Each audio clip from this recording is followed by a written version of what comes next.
This is the brand new Volvo XC40 Recharge. The big question, is it worth the watt? Let's find out.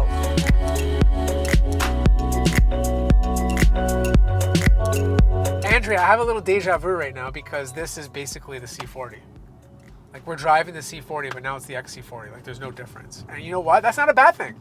There's no difference? Well, I mean, in terms of the drive, the way it feels. The drive right? is exactly the same, Like, but there are some some major differences. I wouldn't call them major, but there are some cosmetic differences that Yeah, do have an effect they're on pretty big the car. differences.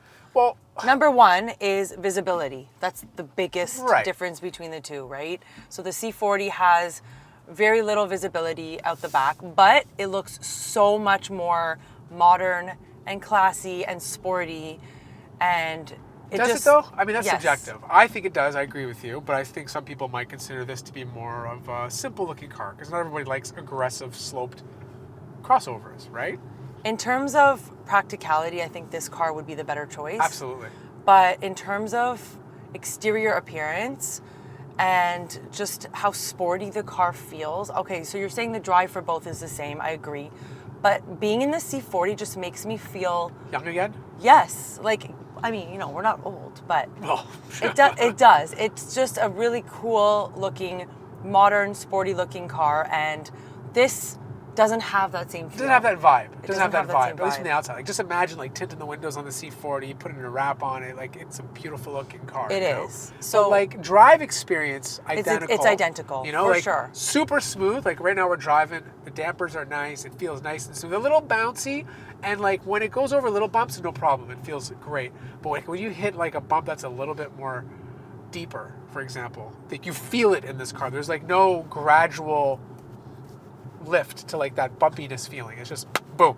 And so this car comes in 3 trims. So you have the Core, you have the Plus, and then you have the Ultimate. And which one are we driving so today, we're Andrea? driving the Ultimate package, which gives you some upgrades if you're comparing this to the other 2 trims. But the one thing I have to mention is, if you live in a cold climate, you do not want to get the Core package. One reason is because it does not have a heat pump. Right. And if you don't have a heat pump, you're losing a lot of range in the winter. So keep that in mind. And there are a lot of things, a lot of upgrades on the Plus and the Ultimate package that we would love to have that you don't necessarily get on the Core. Yeah, like heated seats. Heated seats. So the heated steering wheel is not included on the lower trims, which to me is really strange because a heated steering wheel and heated front seats are usually standard on most cars now. Yes. Especially an electric car. Right. But with the Ultimate package, you get the heated rear seats, which you don't get on the other 2 trims. The sunroof is an upgrade, which is great because it's a panoramic sunroof, and I feel like that's an important upgrade And it's to a nice have. sunroof. It's really big. Gives Yeah. you lots of nice light. And even when it's open right now, like it's still tinted enough that it doesn't feel like the sun is beating on my face. And trust me, it's bright right now here in Toronto. Right. Which is really cool. But, like, I don't know, like, just going from Core to Ultimate, that's a big price point to jump up by, you know? You also get the upgraded Harman Kardon speakers. Sound system, that's true. Yeah, which is a great upgrade to have if you want the better speakers. But the thing is with all these upgrades, the middle... The screen is still the same. It's still the same. It's 9 inches, Volvo, which is please. really small. I love your right? cars. I really do. But I know you're changing them on the EX30. The screen looks way better, and some of the newer Polestars. But these older XC40s and C40s, like, if you ever revise this car, you gotta give it a better screen. Yes. Like, this looks for sure. very, very. It looks dated. It looks you so know? dated and small. So regardless of which trim you're getting, unfortunately, you're not getting a bigger screen. Right. So that kind of sucks. But you know what? At the end of the day, this does have Google's Android Automotive, which is great. And it does have Apple CarPlay and Android Auto, but it's only wired, which is kind of unfortunate. Not the biggest deal since this does have Android Auto, so you can just, like, log into your Google account and still access Maps and Spotify or whatever music apps you have. But if you wanted wireless Android Auto or Apple CarPlay, this car doesn't have it. But the other thing to mention is I wanted to go back to the way it drives. So with this car, you can't switch the regenerative braking from, level 1, 2, and 3. It's either on or off. Right. So I don't know how I feel about that. I'm fine with that because... Are you? Yeah. Well, because you're used to your Model 3. Yeah. But, And- like, for most people, it should just be on because, like, first of all, you save your brakes, right? Right. Like, you put less tear on your brakes. 2, you regen energy back to the battery, so you end up being more efficient when you drive. I just think it should just be on or off. Like that should be your only options, you know? I don't know. I kind of like having the option to switch from 1, 2, or 3, especially when I'm driving with you, like I've mentioned in the past. When it's on, you're giving me whiplash the whole time. Maybe it's my way of telling you I don't like to drive with you. I'm feeling very sick with you right now because I feel like you're going and stopping and going and stopping. I think you still haven't learned how to use regenerative braking after all these years. So, you know, I like the idea of having it on changing it up a bit. I think and I not drive feeling like I'm going to very throw well. up on our experience here. Well, you know what? Separate cars from now on. Yeah, I think so. I'll just drive beside you. We'll have our mics on. That's and, it. We'll talk. know, Okay, fine. Let's talk about the interior cabin. Okay. Because there's a lot to love here. So wireless charging. Yes, for one phone. Great. Wireless charging for one phone. 2 Type-C ports. Yep. You have your 12-volt charger, which is whatever. 2 cup holders. They're fine. You have your little garbage can, which I love. Yes. Not sure if I'll use it, but I love it. It's nice because you can take it out and then like throw it away. You can take it out, and the good thing is though, is not only can you take it out and throw your garbage away, but if you don't want the garbage can, you have more storage under here. It actually makes the storage space larger. Yeah. So if you actually remove it completely and you want more storage, you can do that. Totally do that. Yeah. Yeah. The doors, I've never seen so much storage in a door. You There's don't have definitely a lot of speakers space down there, which gives you way more storage. You have this material here, which is great because if you put items in the door, they don't make a sound when you're going over bumps when you're driving. I don't like this glossy plastic though. It looks cheap because this is a beautiful car. This is like the glossy plastic around the screen and the glossy plastic. I never mind the glossy plastic down here, but I don't like it around the middle screen. Yeah, I don't like it on both. That's just me personally. I do like the gear shift. It's really nice, small. It feels very nice and tight and toit. This 3D effect, this 3D shape on the trim, I like it. And of course at nighttime, the ambient lighting is really cool. Yeah, it is cool. And then you have like very like soft, thick plastic on top of the dashboard, which is also really nice. It's just it just feels Swedish, you know? Like they did a good job of sticking to their roots and making it feel like a proper feels like a Swedish very car. classy car. Steering wheel feels fantastic. You also have another screen in front of you, which is more of a matte display, which gives you 2 options basically to see nothing or your map. Obviously the speed limit is always on, how fast you're going. And then of course, because this is the ultimate package, you have those adaptive lane assist features, or cruise control rather, which allows you to adjust your speed while the car is driving itself. Doesn't switch lanes for you, unfortunately, but it will, you know, use cruise control to keep you at a certain speed. Yeah, and the seats are really comfortable as well. Seats are super comfortable. How do you feel about Volvo, like getting rid of their leather completely? Yeah. I love that. I don't think any seats need to be made with leather. Really? I think you can use vegan leather and make it feel just as comfortable, make it look just as classy. And I love that they have used 2 different materials on the seats. So I agree, but don't agree with you. Like I agree. Like I'm glad they got rid of leather. I'm cool with that. But vegan leather's fine. But I think when you're mixing with this kind of like, it's not a suede. It's like but it's a Alcantara suede. maybe. I don't know. When you're mixing that, I feel like this might just look dirty after 4 or 5 years. I don't know. Whereas like a we leather, haven't you had can it just for wipe. that long, so it's hard to say. I know, but it's a cloth material. Things get stuck. Yeah, but you can use this vegan leather on the entire seat. It doesn't have to be. Is that an there option? are other options. Oh, okay, then that's perfect. Then never mind. There are other options, and it will be easy to clean. I just love that they got rid of the leather. Right. Cabin noise, fantastic. Like it's a very, very quiet cabin. There is some road noise from the tires. We are rocking 19-inch winter tires though, and there's no snow anywhere. Like it's spring now, so there's probably a little bit more noise because of that. I'd love to like revisit this with like proper regular 19-inch tires or even 18-inch tires. I'd imagine it'd be slightly quieter, but there's definitely some road noise coming from the bottom. Andrea, how fast does this car go?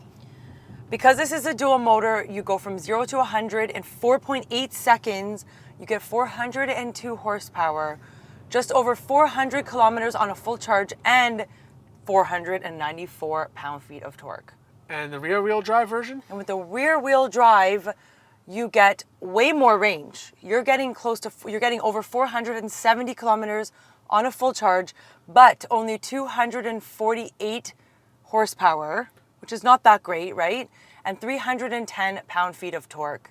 Now the big difference between the XC40 and the C40 is obviously the back. The back on the C40 has more of a coupe effect, so it kind of slopes, which gives it more of a sporty vibe. This is more your typical everyday crossover. I think they both look great, but obviously I think the C40 looks better. There are some advantages of keeping it like this though, because you do get more trunk space, which I'll get to shortly. I love this color. It's like a whitish, bluish. It just looks really good. I'm glad Volvo is offering unique colors to their customers. The big difference with this car though is that you have the option to change the top color. This is the black trim, which I personally think looks better, but you can spec this with a white top instead if you want a different two-tone finish. Besides that, you have very, very solid doors. Like when I open and close these doors, there's a nice thunk. It feels secure.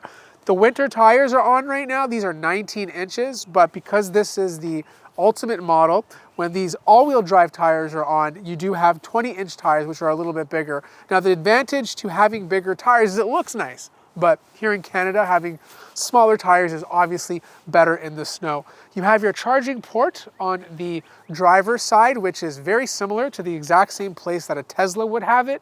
It's still using the CCS standard. You can fast charge this, but it's not the fastest charging car compared to competing products on the market. But if you're charging this at home, it's level 2, 8 hours of charge before the entire thing is 100%. Now the back of the car obviously looks different from the C40 as we discussed. It doesn't have that coupe effect, which means you get more real estate. When you're looking through that rearview mirror, you're gonna see more behind you, which is better for safety. Unfortunately, there's no embedded wiper, which is kind of unfortunate because it would look a lot cleaner, but it's fine. At least it has a wiper, so I'm happy about that.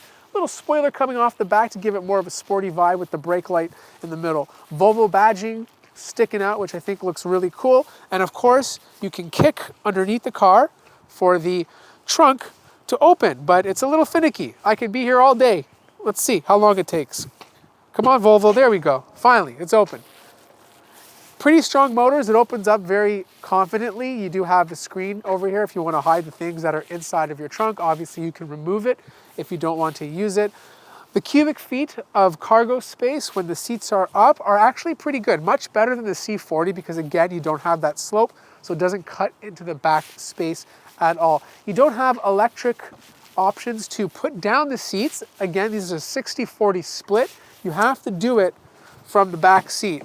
Now the good news is you just tap it once with the little button and then it brings the entire seat down, which is very handy. And then once this thing, it's pretty much like all flat, which is great to see. Little mat to keep things clean. And you also have that ability to put this up with hooks over here if you want to hang your groceries. And then you have more space underneath that's big enough to put your charging cables. Now the front of the car I think looks really nice. It has a sporty look. It feels very beefy with the Volvo logo over here. You can open this up very easy. It's all motorized, so like you don't have to like throw it open and use manual strength to get it open. But once you're in, it looks super clean. You have a cap over here for your windshield wiper fluid. You have a little bit of frunk space. Like you're not sticking tons of groceries in here, but if you have a few cables, maybe small little bags or something, you can fit it in the front. So the back seats are really comfortable. I love the materials that they use. I love the fact that Volvo no longer uses leather, but in fact they're using leatherette materials. And the two-tone between the suede and the leatherette material here looks really great. And there is a transmission tunnel, which is not ideal. I wish they got rid of this transmission tunnel because it is electric, but unfortunately they didn't. So the person sitting in the middle doesn't have a ton of leg room. You have 2 USB Type-C ports. You have a lot of storage in the back as well. The doors look great. I love this material that they use so that when you put your water bottle back here, it doesn't make a clinking sound when you drive. Windows are a bit small, a little smaller than I would have liked to see, but overall they're fine. You have this beautiful panoramic sunroof going all the way to the back, which is great. So much light. You have 2 cup holders here, access to the back, but you can only access the back through the trunk. And how's the headspace? Headspace is great. You have a ton of headspace. I think it's fine. Someone who is a lot taller than me probably wouldn't be hitting their head on the roof. Maybe more so on the C40 since it slopes, but the XC40... The C40 does slope, so it is a little lower. Yeah, so this would be more headspace. Yes. So the big question, is the Volvo XC40 Recharge worth the watt? And I think it really depends on which package you get. Personally, I think the Ultimate is really pushing that price point up, especially compared to the competition.